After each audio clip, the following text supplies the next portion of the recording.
سر میرا نام پرنو نائک ہے اور میں مرچنٹ نیوی میں کام کرتا ہوں. میرا سوال یہ ہے کہ اکارڈنگ ٹو قرآن یہ کہا جاتا ہے کہ جب قیامت کا دن آئے گا تو اس وقت اللہ جب سب کو پھر سے اٹھائیں گے تو کہا جائے گا کہ اپنی قبروں سے اٹھو. تو ہم ہندوؤں کا کیا ہوگا کیونکہ ہماری تو کوئی قبر نہیں ہوتی. بھائی صاحب کا سوال ہے کہ وہ کہتے ہیں کہ قیامت کے دن جب اللہ تعالیٰ واپس سے ہمیں دوسری زندگی دیں گے تو کہیں گے اپنے قبروں سے اٹھو. ہندو بھائی صاحب پوچھے کہ ہندو لوگ تو قبر میں دفنائے نہیں جاتے، ہندو بچے دفنائے جاتے نا. ہندو بچے ہندو مذہب میں چھوٹا بچہ ہے اس کو جلایا نہیں جاتا، اس کو دفنایا جاتا ہے. پھر بھی کئی مسلمان ہیں جو ڈوب کے مرتے، جو جل کے مرتے، ان کو بھی دفنایا نہیں جاتا ہے جن کی ہمیں ملتی نہیں. یہ جب اللہ تعالیٰ کہیں گے کہ پھر سے ہم زندگی دیں گے، ضرور نہیں کہ آپ قبر میں سے لے آ جائیں گے. جو بھی انسان مر چکا ہے اس کو نئی زندگی دی جائیں گے. قرآن مجید میں اللہ تعالیٰ فرماتا ہے کہ اللہ اس میں جان ڈالیں گے، پھر موت دیں گے، پھر سے جان ڈالیں گے. تو اللہ جان ڈالیں گا، چاہے وہ قبر میں ہے، چاہے جلایا گیا ہے، چاہے ڈوب گیا ہے، جو بھی حالت میں ہے اللہ اس انسان میں پھر سے جان ڈالیں گے. اور اللہ تعالیٰ کو جان ڈالنا بہت آسان ہے، چاہے آپ دفنائے گئے ہیں یا چاہے جلا دیے گئے. اللہ تعالیٰ فرماتے جب غیر مسلم کے اعتراض کرتے اللہ سے اور اللہ سے پوچھتے ہیں کہ جب آپ دفنائے جائیں گے اور قیامت کے روز جب انسان اٹھائے جائیں گے تو اللہ تعالیٰ ان کو ہڈیاں کو کیسے جوڑیں گا. جیسے آپ پوچھ رہے نا اللہ تعالیٰ جو قبر میں ان کو اٹھائیں گا، ہم قبر تو نہیں گئے. تو لوگ پوچھتے ہیں، قرآن مجید میں کا ذکر ہے سورہ قیام میں سورہ نمبر 75 آیت نمبر 3-4 میں کہ اللہ تعالیٰ ہڈیاں کو کیسے جوڑیں گا. تو اللہ تعالیٰ فرماتے ہیں اللہ ہڈیاں کو ہی نہیں جوڑ سکتا ہے، آپ کے انگلیوں کے پور پور کو جوڑ سکتا ہے. انگلیوں کے پور پور. آپ سوچتے ہیں اللہ تعالیٰ کیوں کہتا ہے کیا انگلیوں کے پور پور کو جوڑ سکتا ہے. آج کی سائنس یہ کہتی ہے، سر فرانسس گولڈن ایک سائنٹسٹ ہے جو سن 1880 میں ایک ڈسکوری کیے کہ فنگر پرنٹنگ میتھڈ کہ دو انسان کروڑوں لوگوں میں بھی ان کے فنگر پرنٹ یکساں نہیں ہو سکتے. تو اللہ تعالیٰ فرماتے ہڈیوں کو تو چھوڑو، میں آپ کے انگلیوں کے پور پور کو اکٹھا کر سکتا ہوں اور ہو بہو ویسے پیدا کر سکتا ہوں. تو اللہ کے لیے پھر سے جان ڈالنا بہت آسان ہے، چاہے وہ انسان دفنایا گیا ہے یا جلایا دیا گیا ہے یا ڈوب کے مرا ہے. اللہ کو پھر سے جان ڈالنے میں، چاہے وہ مسلمان مرا یا ہندو مرا یا عیسائی مرا، اللہ کو جان ڈالنے میں بہت آسان ہے، کن فیکن. اور پھر سے ہمیں نئی زندگی دی جائیں گی اور پھر حساب کتاب کیا جائے گا. اور حساب کتاب میں اگر آپ اللہ کے احکامات پہ عمل کیے تو انشاءاللہ آپ جنت میں جائیں گے، اس دنیا کے امتحان میں سفلتا پائیں گے. لیکن اگر ان کے احکامات پہ آپ نے نہیں چلے، ان کے مطابق نئی زندگی بسر کرے تو آپ اس زندگی میں سفلتا نہیں پائیں گے. سر ایکچولی یہ ریلیجن ہونا ہی نہیں چاہیے میرے خیال سے. تو یا تو بہت سارا وار ہوتا ہے، آپ نے بولا بردرہوڈ ہوتا ہے، تو ایکچولی یہ ریلیجن نہیں رہے گا تو یہ بردرہوڈ ریفر نہیں رہے گا، ہیومینٹی رہے گا، نہیں تو وار بھی نہیں رہے گا. تو ریلیجن ہونا ہی نہیں چاہیے کانسیپٹ. ریلیجن کیوں ہوتا ہے؟ کیا آپ ہیلپ کریں گے اس کے لیے؟ بھائی صاحب کا سوال ہے کہ ریلیجن ہونا ہی نہیں چاہیے، یہ مذہب ہونا ہی نہیں چاہیے. یہ مذہب کی وجہ سے وار ہوتا ہے، جھگڑا ہوتا ہے. آپ کہتے ہیں بھائی چارہ بڑھتا ہے، وار ہوتا ہے. صرف ہیومینٹی ہونا چاہیے. بھائی صاحب نام کے بیکسن جارج. کون سے مائکرو فون پہ ہاتھ اوپر کریں گے؟ جارج بولیے سر. پیچھے والے مائکرو فون. جارج بھائی صاحب سے پوچھوں گا، یہ کہتے کہ مذہب ہونے کی وجہ سے لڑائی ہو رہی. بھائی صاحب کیا میں آپ سے لڑ رہا ہوں؟ بھائی صاحب نہیں نہیں کیا میں آپ سے جھگڑ رہا ہوں؟ نہیں سر. ہاں کہ نہیں؟ نہیں سر. آپ سمجھتے ہیں میں مذہبی ہوں؟ ہاں سر. ہوں نا؟ تو میں کیا آپ سے لڑ رہا ہوں؟ جو صحیح مذہب کو جانتا ہے، سچا مسلمان ہے، وہ عام طور پہ جھگڑا نہیں کرے گا. کیونکہ قرآن مجید کی آیت ہے سورہ مائدہ کی سورہ نمبر 5 آیت نمبر 32 میں لکھا ہے کہ اگر کوئی بھی مسلمان چاہے مسلم ہو یا غیر مسلم ہو، اگر کسی کا قتل کرتا ہے، چاہے مسلم یا غیر مسلم کا، بنا کوئی وجہ کے قتل کے بدلے قتل، یا اگر اس نے اس زمین پہ if he has caused corruption in the land ان دو وجہ کے علاوہ اگر کوئی انسان دوسرے انسان کا قتل کرتا ہے گویا کہ ایسے ہے کہ سارے انسانیت کا قتل کر رہا ہے. میں آپ کو ایک مثال دوں گا. جب میں نے لیکچر دیا تھا ٹیررزم مسلم مونوپولی، تو اکثر جیسا ہمارا سیشن ہوتا ہے کہ غیر مسلم کو پہلے چانس دیا جاتا ہے، تو جب میں کہہ رہا تھا اسلام کے بارے میں، اسلام کی کیا رائے ہے دہشت گردی کے بارے میں، جہاد کے بارے میں، تقریر کے دوران میں مثال دے رہا تھا کہ مسلمان ٹیررسٹ نہیں ہوتے اکثر، اور اسلام مذہب ٹیررزم کے خلاف ہے، دہشت کے خلاف ہے. سوال جواب کے موقع پہ ایک ہندو نے مجھ سے سوال پوچھا کہ ذاکر بھائی، جو گجرات میں ہوا، جو مسلمانوں کے ساتھ جو غلط ہوا، جو مسلمان عورت کے ساتھ بلاತ್کار ہوا، اگر میں ہوتا تو میں بھی ہندوؤں کو یہاں چن چن کے مارتا تھا. تو جو مسلمان ہندو کو اگر ٹرین بلاسٹ میں کوئی ہندو مرا اور مسلمان نے کیا تو میرے نزدیک صحیح ہے. یہ ہندو مجھ سے کہہ رہا ہے کہ میرا جذبہ بھی، اگر کوئی میری بہن کا بلاತ್کار کرے تو میرا جذبہ بھی جاگے گا اور میں بمبئی میں ہندو کا قتل کروں گا. کون کہہ رہا ہے؟ ہندو مجھ سے کہہ رہا ہے. تو میں اس کو جواب دیتا ہوں، بھائی صاحب آپ بالکل صحیح کہتے ہیں. عام انسان یہی سوچیں گا، عام انسان یہی سوچیں گا، اور آپ عام انسان جیسے سوچ رہے اور سب پبلک میں تالیاں بج رہی تھی. لیکن میں عام انسان نہیں ہوں، میں مسلمان ہوں. میرا مذہب، میرا قرآن، میرا رب مجھے اجازت نہیں دیتا ہے اگر کوئی ہندو نے کسی مسلمان کا قتل کیا ہے یا کوئی عورت کا بلاತ್کار کیا ہے، میں وہی مذہب کے انسان کو بمبئی میں اس کا قتل نہیں کر سکتا ہوں. یہ اجازت ہی نہیں ہے. اگر میں شاید مسلمان نہیں ہوتا تو میں کہتا تھا ہاں وہ ہندو سے آپ صحیح کہہ رہے ہیں.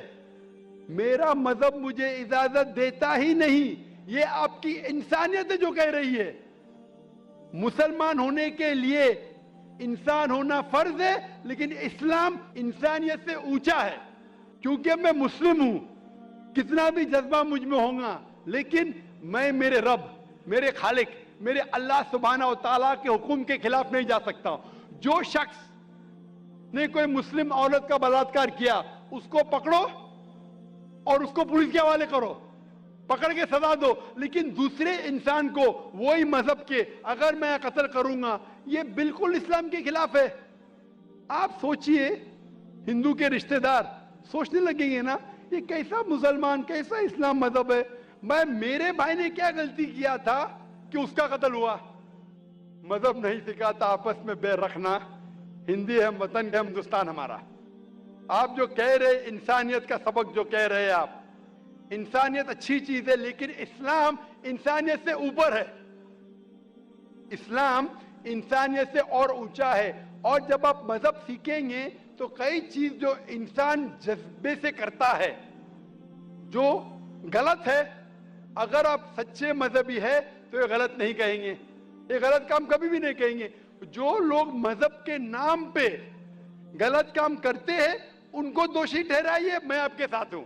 لیکن کہنا کہ مذہب کے وجہ سے یہ دنگے فساد ہوتے ہیں اور جنگ ہوتی ہے، بالکل غلط. میں پوچھنا چاہتا ہوں، آپ ہسٹری میں پڑھیے، ہسٹری میں پڑھیے اشوکا نے جب لاکھوں لوگ کا قتل کیا، کون سے مذہب کا تھا؟ وہ کون سے مذہب کا تھا؟ اس کا مذہب ہی نہیں تھا. جتنے لوگ اکثر قتل کرتے وہ نام کے لیے ہوں گے، کرسچین یا بدھسٹ یا کوئی مسلم ہوں گا، لیکن وہ مذہب کو فالو ہی نہیں کرتے. آپ تاریخ میں دیکھیے، آپ تاریخ اگر دیکھیں گے، میں پوچھنا چاہتا ہوں کہ جتنے قتل آج ہو رہے ہیں، جتنے قتل آپ دیکھتے ہیں کہ یہ قتل کیوں ہو رہے؟ امریکہ افغانستان پہ حملہ کیوں کیا؟ کیوں کیا؟ مذہب کے لیے. کیوں کیا؟ دنیا جانتی ہے، اوپن سیکریٹ، تیل کے لیے. عراق میں گھسی کیوں؟ مذہب کے لیے. کروڑوں کا قتل کیا کیوں کیا؟ مذہب کے لیے. مذہب کے نام پہ مسلمانوں کو بدنام کیا جا رہا ہے. یہ مذہب ہی ہے. اگر سچا مذہب ہے، صحیح مذہب ہے، تو کبھی بھی نہیں سکھاتا کہ انسانوں میں جھگڑا کرنا. اگر وہ کچھ غلط کام کر رہا ہے، اگر غلط کام کر رہا ہے، جو شخص غلطی کر رہا ہے اسے پکڑو، اس کو سزا دو, میں بالکل ان کے ساتھ ہوں. لیکن عام انسانوں میں جھگڑا کرنا, فساد پیدا کرنا اسلام کبھی بھی نہیں سکھاتا. یہ اسلامی مذہب ہے. اسی لیے اس کانفرنس کا عنوان ہے اسلام the solution to humanity, اسلام انسانیت کا حل. تو جو بھی مشکلات انسانیت میں ہیں آج کی تاریخ میں, اس کا حل صرف اسلام میں ہی ملے گا. آپ مجھے بتاؤ قرآن کی کون سی آیت کہتی ہے کہ بنا وجہ کسی انسان کا قتل کرنا چاہیے؟ آپ قرآن کا حوالہ دو, میں آپ کی بات کو مان لوں گا. آپ صرف میڈیا کے ذریعے جو میڈیا غلط فہمی پھیلا رہی ہے اسلام کے خلاف, اس کی بنیاد پہ کہنے لگیں گے کہ مذہب کے وجہ سے یہ دنگے فساد ہوتے ہیں یا مذہب کے وجہ سے لوگ قتل کریں ایک دوسرے کا. یہ بالکل بے بنیاد ہے. میں پوچھوں گا قل ہاتھو برہانکم ان کنتم صادقین, آپ اپنا ثبوت پیش کرو اگر آپ سچے ہو. سر میرا نام پرنو نائک ہے اور میں مرچنٹ نیوی میں کام کرتا ہوں. میرا سوال یہ ہے کہ اکارڈنگ ٹو قرآن یہ کہا جاتا ہے کہ جب قیامت کا دن آئے گا تو اس وقت اللہ جب سب کو پھر سے اٹھائیں گے تو کہا جائے گا کہ اپنی قبروں سے اٹھو. تو ہم ہندوؤں کا کیا ہوگا, کیونکہ ہماری تو کوئی قبر نہیں ہوتی. بھائی صاحب کا سوال ہے کہ وہ کہتے ہیں کہ قیامت کے دن جب اللہ تعالیٰ واپس سے ہمیں دوسری زندگی دیں گے تو کہیں گے اپنے قبروں سے اٹھو. ہندو بھائی صاحب پوچھے کہ ہندو لوگ تو قبر میں دفنائے نہیں جاتے, ہندو بچے دفنائے جاتے نا. ہندو بچے ہندو مذہب میں چھوٹا بچہ ہے اس کو جلایا نہیں جاتا, اس کو دفنایا جاتا ہے. پھر بھی کئی مسلمان ہیں جو ڈوب کے مرتے, جو جل کے مرتے, ان کو بھی دفنایا نہیں جاتا ہے جن کی ہمیں ملتی نہیں. یہ جب اللہ تعالیٰ کہیں گے کہ پھر سے ہم زندگی دیں گے, ضرور نہیں کہ آپ قبر میں سے لے آ جائیں گے. جو بھی انسان مر چکا ہے اس کے نئی زندگی دی جائیں گے. قرآن مجید میں اللہ تعالیٰ فرماتا ہے کہ اللہ اس میں جان ڈالیں گے, پھر موت دیں گے, پھر سے جان ڈالیں گے. تو اللہ جان ڈالیں گا, چاہے وہ قبر میں ہے, چاہے جلایا گیا ہے, چاہے ڈوب گیا ہے, جو بھی حالت میں ہے اللہ اس انسان میں پھر سے جان ڈالیں گے. اور اللہ تعالیٰ کو جان ڈالنا بہت آسان ہے, چاہے آپ دفنائے گئے ہیں یا چاہے جلا دیے گئے. اللہ تعالیٰ فرماتے جب غیر مسلم کے اعتراض کرتے اللہ سے اور اللہ سے پوچھتے ہیں کہ جب آپ دفنائے جائیں گے اور قیامت کے روز جب انسان اٹھائے جائیں گے تو اللہ تعالیٰ ان کو ہڈیاں کو کیسے جوڑیں گا؟ جیسے آپ پوچھ رہے نا, اللہ تعالیٰ جو قبر میں ان کو اٹھائیں گا, ہم قبر تو نہیں گئے. تو لوگ پوچھتے ہیں, قرآن مجید میں کا ذکر ہے سورہ قیام میں سورہ نمبر 75 آیت نمبر 3-4 میں کہ اللہ تعالیٰ ہڈیاں کو کیسے جوڑیں گا؟ تو اللہ تعالیٰ فرماتے ہیں اللہ ہڈیاں کو ہی نہیں جوڑ سکتا ہے, آپ کے انگلیوں کے پور کو جوڑ سکتا ہے. انگلیوں کے پور. آپ سوچتے ہیں اللہ تعالیٰ کیوں کہتا ہے کیا انگلیوں کے پور کو جوڑ سکتا ہے؟ آج کی سائنس یہ کہتی ہے. سر فرانسس گولڈن ایک سائنٹسٹ ہے جو سن 1880 میں ایک ڈسکوری کیے کہ فنگر پرنٹنگ میتھڈ کہ دو انسان کروڑوں لوگوں میں بھی ان کے فنگر پرنٹ یکساں نہیں ہو سکتے. تو اللہ تعالیٰ فرماتے ہڈیوں کو تو چھوڑو, میں آپ کے انگلیوں کے پور کو اکٹھا کر سکتا ہوں اور ہو بہو ویسے پیدا کر سکتا ہوں. تو اللہ کے لیے پھر سے جان ڈالنا بہت آسان ہے, چاہے وہ انسان دفنایا گیا ہے یا جلایا دیا گیا ہے یا ڈوب کے مرا ہے. اللہ کو پھر سے جان ڈالنے میں, چاہے وہ مسلمان مرا یا ہندو مرا یا عیسائی مرا, اللہ کو جان ڈالنے میں بہت آسان ہے, کن فیکن. اور پھر سے ہمیں نئی زندگی دی جائیں گی اور پھر حساب کتاب کیا جائے گا. اور حساب کتاب میں اگر آپ اللہ کے احکامات پہ عمل کیے تو انشاءاللہ آپ جنت میں جائیں گے, اس دنیا کے امتحان میں سفلتا پائیں گے. لیکن اگر ان کے احکامات پہ آپ نے نہیں چلے, ان کے مطابق نئی زندگی بسر کرے, تو آپ اس زندگی میں سفلتا نہیں پائیں گے. سر ایکچولی یہ ریلیجن ہونا ہی نہیں چاہیے میرے خیال سے. تو یہاں تو بہت سارا وار ہوتا ہے, آپ نے بولا بردرہوڈ ہوتا ہے, تو ایکچولی یہ ریلیجن نہیں رہے گا تو یہ بردرہوڈ ریفر نہیں رہے گا, ہیومینٹی رہے گا, نہیں تو وار بھی نہیں رہے گا. تو ریلیجن ہونا ہی نہیں چاہیے کانسیپٹ. ریلیجن کیوں ہوتا ہے, کیا آپ ہیلپ کریں گے اس کے لیے؟ بھائی صاحب کا سوال ہے کہ ریلیجن ہونا ہی نہیں چاہیے, یہ مذہب ہونا ہی نہیں چاہیے. یہ مذہب کی وجہ سے وار ہوتا ہے, جھگڑا ہوتا ہے. آپ کہتے ہیں بھائی چارہ بڑھتا ہے, وار ہوتا ہے, صرف ہیومینٹی ہونا چاہیے. بھائی صاحب نام کے بیکسن جارج. کون سے مائکرو فون پہ ہاتھ اوپر کریں گے؟ جارج بولیے سر. پیچھے والے مائکرو فون. جارج بھائی صاحب سے پوچھوں گا, یہ کہتے کہ مذہب ہونے کی وجہ سے لڑائی ہو رہی. بھائی صاحب کیا میں آپ سے لڑ رہا ہوں؟ بھائی صاحب نہیں نہیں کیا میں آپ سے جھگڑ رہا ہوں؟ نہیں سر. ہاں کہ نہیں؟ نہیں سر. آپ سمجھتے ہیں میں مذہبی ہوں؟ ہاں سر. ہوں نا؟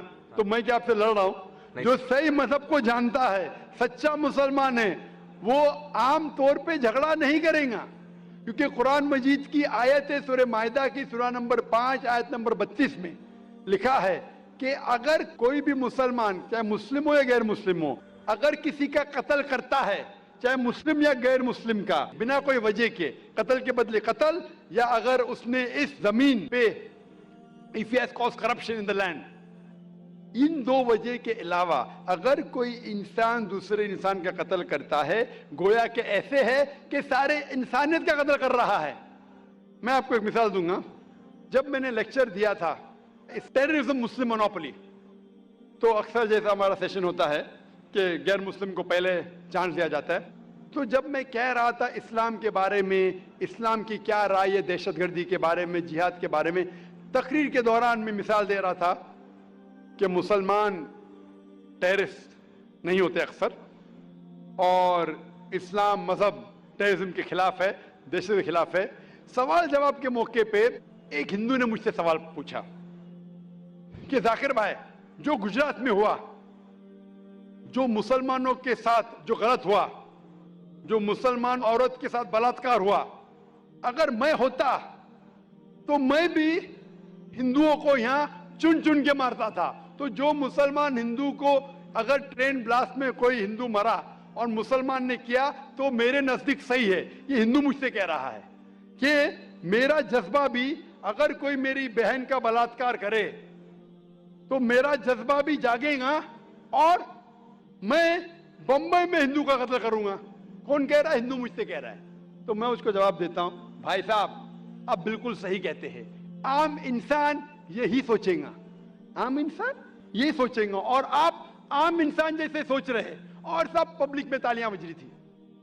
لیکن میں عام انسان نہیں ہوں, میں مسلمان ہوں. میرا مذہب, میرا قرآن, میرا رب مجھے اجازت نہیں دیتا ہے اگر کوئی ہندو نے کسی مسلمان کا قتل کیا ہے یا کوئی عورت کا بلاತ್کار کیا ہے, میں وہی مذہب کے انسان کو بمبئی میں اس کا قتل نہیں کر سکتا ہوں. یہ اجازت ہی نہیں ہے. اگر میں شاید مسلمان نہیں ہوتا تو میں کہتا تھا ہاں وہ ہندو سے آپ صحیح کہہ رہے ہیں. میرا مذہب مجھے اجازت دیتا ہی نہیں. یہ آپ کی انسانیت ہے جو کہہ رہی ہے. مسلمان ہونے کے لیے انسان ہونا فرض ہے, لیکن اسلام انسانیت سے اونچا ہے. کیونکہ میں مسلم ہوں, کتنا بھی جذبہ مجھ میں ہوگا, لیکن میں میرے رب, میرے خالق, میرے اللہ سبحانہ و تعالیٰ کے حکم کے خلاف نہیں جا سکتا ہوں. جو شخص نے کوئی مسلم عورت کا بلاತ್کار کیا اس کو پکڑو اور اس کو پولیس کے حوالے کرو, پکڑ کے سزا دو, لیکن دوسرے انسان کو وہی مذہب کے اگر میں قتل کروں گا, یہ بالکل اسلام کے خلاف ہے. آپ سوچئے, ہندو کے رشتہ دار سوچنے لگیں گے نا, یہ کیسا مسلمان, کیسا اسلام مذہب ہے. میرے بھائی نے کیا غلطی کیا تھا کہ اس کا قتل ہوا؟ مذہب نہیں سکھاتا آپس میں بیر رکھنا. ہندی ہے وطن ہے, ہندوستان ہمارا. آپ جو کہہ رہے انسانیت کا سبق جو کہہ رہے آپ, انسانیت اچھی چیز ہے, لیکن اسلام انسانیت سے اوپر ہے. اسلام انسانیت سے اور اونچا ہے. اور جب آپ مذہب سیکھیں گے تو کئی چیز جو انسان جذبے سے کرتا ہے جو غلط ہے, اگر آپ سچے مذہبی ہے تو یہ غلط نہیں کہیں گے, یہ غلط کام کبھی بھی نہیں کہیں گے. جو لوگ مذہب کے نام پہ غلط کام کرتے ہیں ان کو دوشی ٹھہرائیے, میں آپ کے ساتھ ہوں. لیکن کہنا کہ مذہب کے وجہ سے یہ دنگے فساد ہوتے ہیں اور جنگ ہوتی ہے, بالکل غلط. میں پوچھنا چاہتا ہوں, آپ ہسٹری میں پڑھیے, ہسٹری میں پڑھیے اشوکا. اشوکا نے جب لاکھوں لوگ کا قتل کیا, کون سے مذہب کا تھا وہ؟ کون سے مذہب کا تھا؟ اس کا مذہب ہی نہیں تھا. جتنے لوگ اکثر قتل کرتے وہ نام کے لیے ہوں گے, کرسچین,